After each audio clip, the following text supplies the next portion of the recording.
Hey, welcome back. I'm Stacy and Stevens, your Florida real estate advisor, and today we're getting into something big.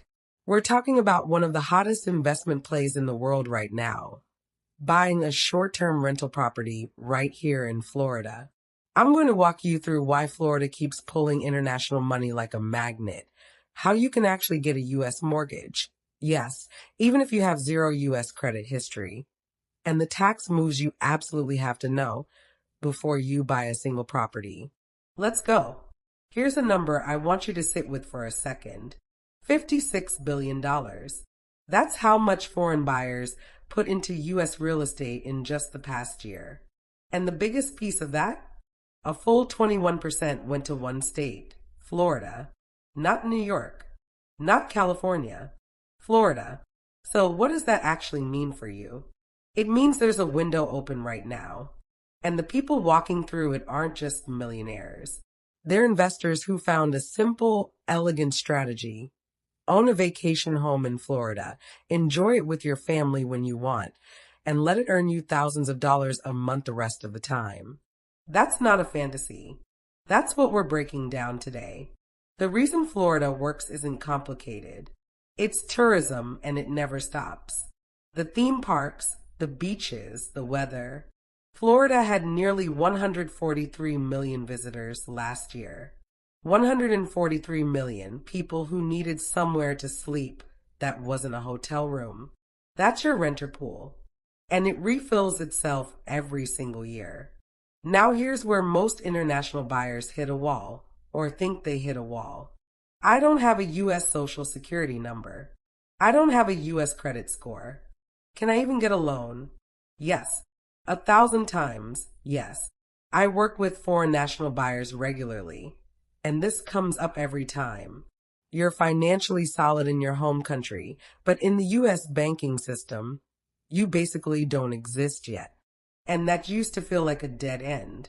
It's not. There's a specific loan product built exactly for this situation. It's called a DSCR loan, and it changes everything.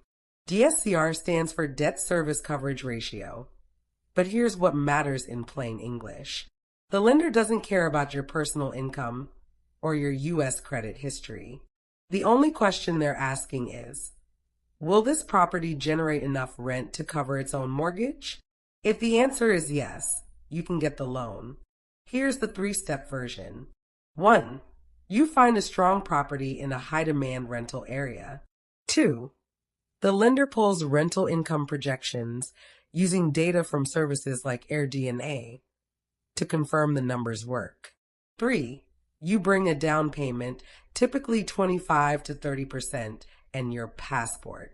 The property does the qualifying. But Stacy, I live in another country. How am I supposed to manage guests and deal with maintenance from thousands of miles away? You don't have to. Florida, especially in the Orlando and Kissimmee corridor, has an entire industry built around professional short-term rental management. These companies handle your listings, cleaning, maintenance, the whole shebang. Now, and I need you to hear this clearly, this is where buyers get hurt. Florida isn't one market. It's hundreds of little markets, and the short-term rental rules can be completely different from one city to the next. Sometimes one neighborhood to the next. Statewide, everyone follows the same basics. Get licensed, collect and remit sales tax. That part's straightforward. But local rules? That's where it gets serious. Orlando and Kissimmee built for this. Investor-friendly, short-term rental welcoming. Miami Beach, most residential zones, flat out illegal. And the fines are not small. The most expensive mistake I see foreign buyers make? They fall in love with a listing online, they make an offer, they close, and then they find out the HOA or the city won't allow short-term rentals at all. Before you make any offer, verify the zoning at the city level, the county level, and the HOA level. All three, every time. Last piece. And this one is worth paying close attention to because most buyers don't think about it until it's too late. How you own the property matters just as much as which property you buy. There's a U.S. tax law called FIRPTA. Here's the short version. When a non-U.S. person sells a property, the IRS automatically withholds 15% of the total sale price. Not the profit, the whole price. On a $700,000 sale, that's $105,000 locked up immediately. That can create a real cash flow problem at exactly the wrong moment. But there's a legal structure that can change that outcome from day one. If you purchase through an LLC that elects to be taxed as a U.S. corporation, that 15% withholding generally doesn't apply. One decision made at the very beginning can protect over $100,000 when you eventually sell. Now, I am not your tax attorney, and you absolutely need to work with a professional who specializes in international real estate tax. But don't treat the ownership structure as an afterthought. It's a strategy decision that protects you from day one to closing day. So there it is, the full picture. The opportunity is real. The financing exists. The management solution exists.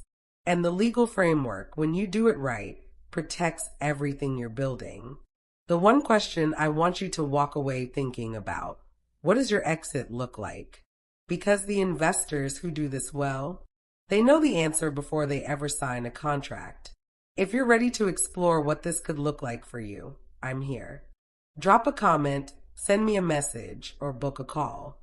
I work with international buyers, foreign nationals, and ITIN holders every day, and I would love to help you map out your strategy. I'll see you in the next one.